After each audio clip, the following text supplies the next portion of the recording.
Este es el discipulado de Hechos de los Apóstoles.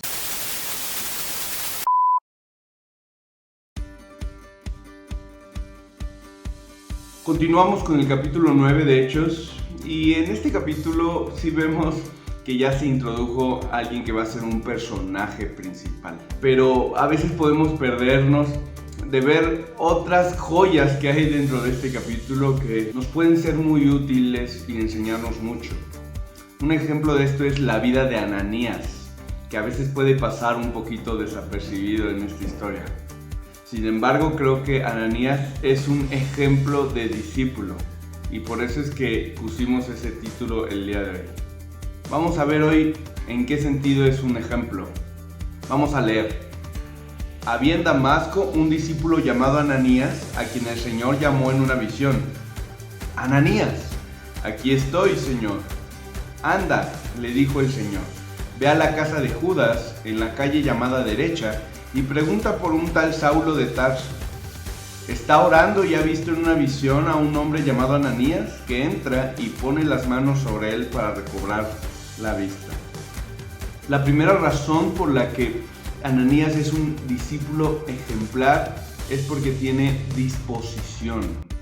Eso es algo que nos recuerda a otras partes de la Biblia, en donde vemos grandes personas que se dispusieron ante Dios para que Dios los usara como Él quisiera, sin poner obstáculos, sin querer como frenar a Dios. Muchas personas en la Biblia se dispusieron completamente. Un ejemplo es Samuel, que desde que era niño habitaba en el templo, y Elí le enseñó a decir, cuando Dios le hablara, contestar, habla porque tu siervo oye. Esa es una muy bonita manera de verlo, que podamos estar tan dispuestos a decir, Señor, tú di, o como incluso llegamos a decir, tus deseos son órdenes. Otro ejemplo es Isaías, que dice que ve en una visión a Dios en su trono y todos cantando, santo, santo, santo. Y esto es maravilloso, es inexplicable, para él es demasiado grande.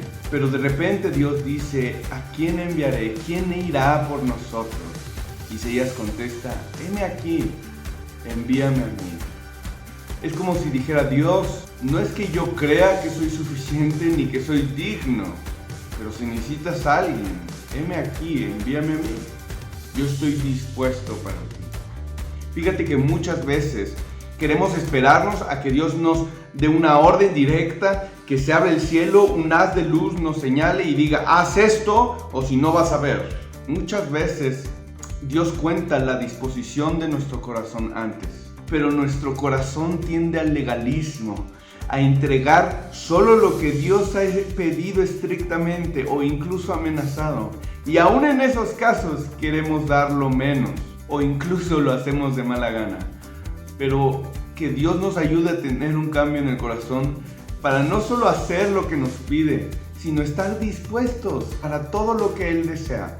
Este es el corazón conforme a Dios que también tenía David, que decía, quiero darle algo a Dios, pero no algo que no me cueste nada. Quiero darle a algo que represente, que estoy dispuesto, que darle todo se me hará de todos modos poca cosa. Y eso es algo siempre digno de seguir. Sigamos leyendo. Entonces Ananías respondió, Señor, he oído hablar mucho de ese hombre y de todo el mal que ha causado a los que creen en ti en Jerusalén. Y ahora lo tenemos aquí, autorizado por los jefes de los sacerdotes, para llevarse presos a todos los que invocan tu nombre. Ve, insistió el Señor, porque ese hombre es mi instrumento escogido para dar a conocer mi nombre tanto a las naciones y a sus reyes como al pueblo de Israel. Yo le mostraré cuánto tendrá que padecer por mi nombre. El segundo punto que vemos en Ananías es honestidad. Él no finge espiritualidad y no finge sentir lo que no siente. Él expone todas sus dudas y sus pensamientos a Dios tal y como Él los tiene. Y nosotros debemos de imitarlo, debemos de exponer con mucha honestidad nuestros temores, nuestras dudas, nuestros pensamientos a Dios. Si no, vamos a dejar de orar. Es muy difícil seguir haciendo una actividad en la que sentimos que no estamos siendo honestos, que no estamos exponiendo la verdad.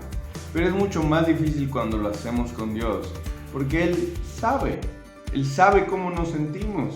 Entonces hay que ser honestos. Ananías no sabe toda la situación. No es que le está poniendo obstáculos o pretextos al Señor, simplemente no está entendiendo el plan.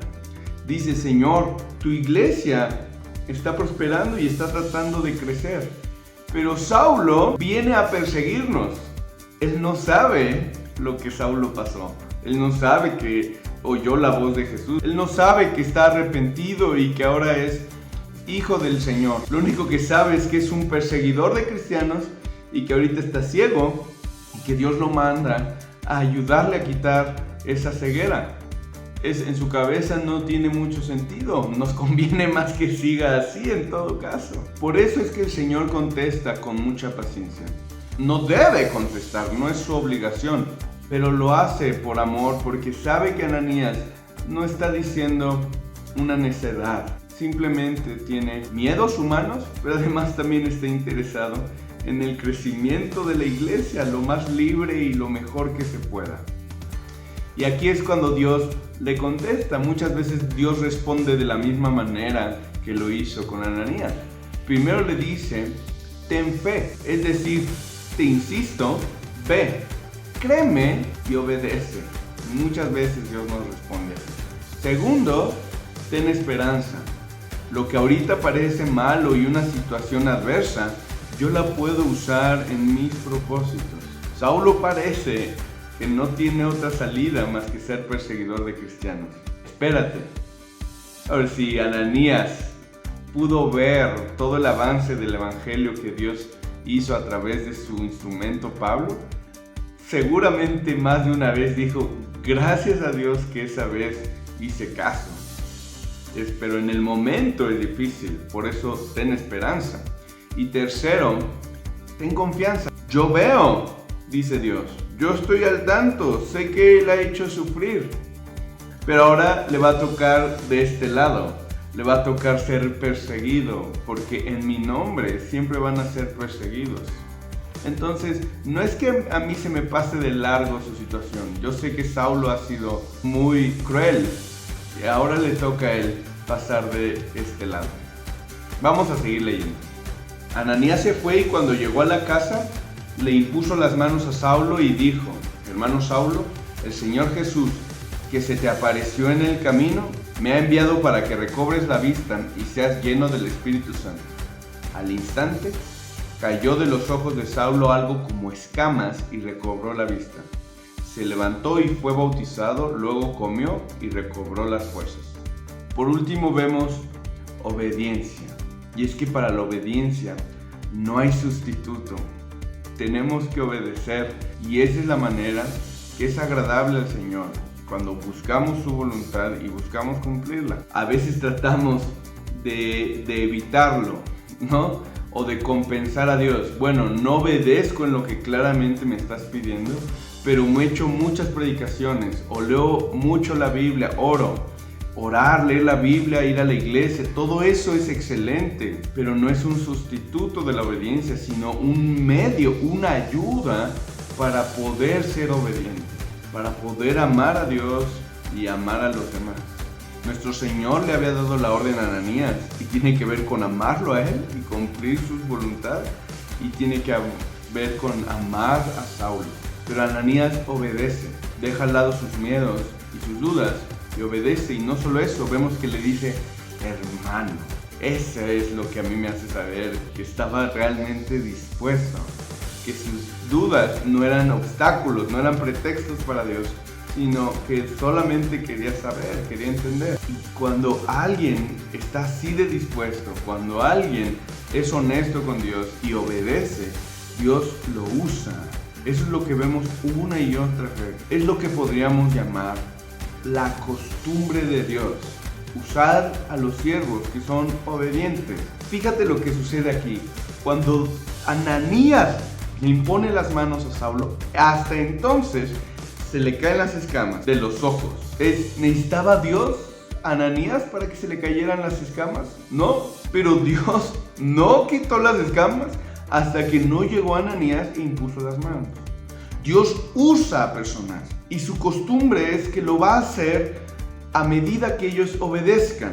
Va a haber un cambio, va a haber un progreso en el evangelio a medida que sus hijos obedezcan. ¿Puede hacerlo sin ellos? Claro que puede, pero eso no son sus costumbres. ¿Puede usar discípulos obedientes? Por supuesto que puede, pero esa no es la costumbre de Dios. Y si vemos alguno que otro ejemplo de eso, lo debemos de tomar como lo que es, una rara excepción. Lo normal es que Dios use a los que son obedientes, porque así es su diseño y eso es lo que Él quiere hacer. Entonces, dispongámonos con obediencia, con la confianza de que Dios nos puede usar cuando somos fieles a Él. Pero esto solamente con su ayuda, porque nuestras propias fuerzas no podemos hacer. Él va a bendecir la obediencia del obediente. ¿Y cuál es el reto de esta semana? El reto es que pensamos, imagínate que tú estás delante de Dios y le dices, estoy dispuesto, heme aquí, envíame a mí. Si te enviara, ¿a qué situación te arrepentirías instantáneamente? Quiero decir, ¿qué te daría miedo que Dios te pida si le dices eso? ¿Qué te haría decir, chin, ¿para qué me dispuse? ¿Para qué le di carta abierta para todo lo que Él quisiera? Piénsalo, medítalo. Y luego lo ponemos en manos de Dios para que Él nos ayude a entender y si llega el momento en que Dios nos mandara eso, poder entregar. Nos vemos.